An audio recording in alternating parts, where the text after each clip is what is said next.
Don't hold court on the side of the road. Now, one of the biggest mistakes people make during a traffic stop is trying to argue their case right there on the shoulder of the highway or the off ramp of the interstate. That ain't the place. That ain't the time.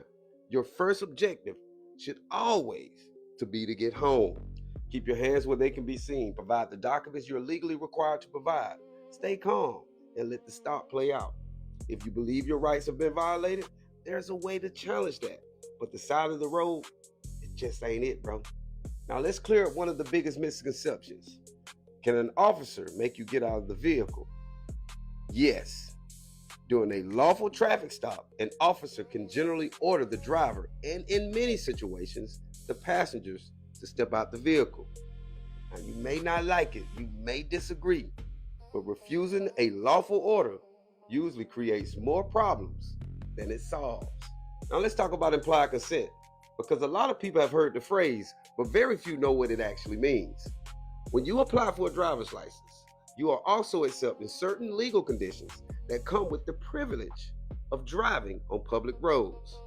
One of the biggest conditions deals with chemical testing during DUI investigations. Depending on your state's laws, refusing a lawful request or a chemical test can carry consequences for your driver's license, even separate from any criminal charges. Now let's talk about signing a ticket. I hear a lot of people say, don't sign anything, don't sign anything. Well, in many states, signing a ticket citation is not an admission of guilt. Most of the time, it's simply acknowledge you have received the citation and you agree that you'll appear in court. If you believe the officer is wrong, you can still fight the ticket. You can still hire an attorney. You can still challenge the evidence. Know what you're signing before you refuse to sign it, because in some places, refusing to sign a citation can create a whole new set of problems. So now let's talk about the passengers. Now, one of the biggest questions I hear all the time, do I have to show my ID if I'm just riding in the car? The answer isn't always yes, and it isn't always no. It just depends on the circumstances and the laws of the state you're in.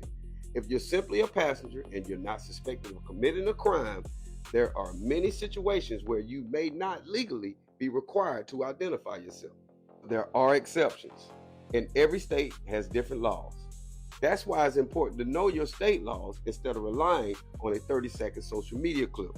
Now, here's the biggest lesson from this entire conversation. There's a difference between asserting your rights and demanding your rights. Asserting your rights is calm, it's respectful, it's controlled. You clearly communicate your position without escalating the encounter, right? Demanding your rights is something completely different. That's when people start yelling, arguing, interrupting, refusing lawful instructions, trying to turn a traffic stop into a courtroom. Man, listen to me. The Constitution does not require you to be disrespectful to exercise your rights. You can stand on your rights without turning every encounter into a confrontation.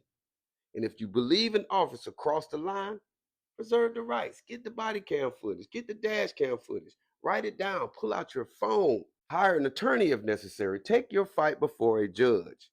That's where you win, not on the side of the road. This is Lamar King Sr., investigative analyst, new media, where the truth will never be silenced. Be great today. Peace.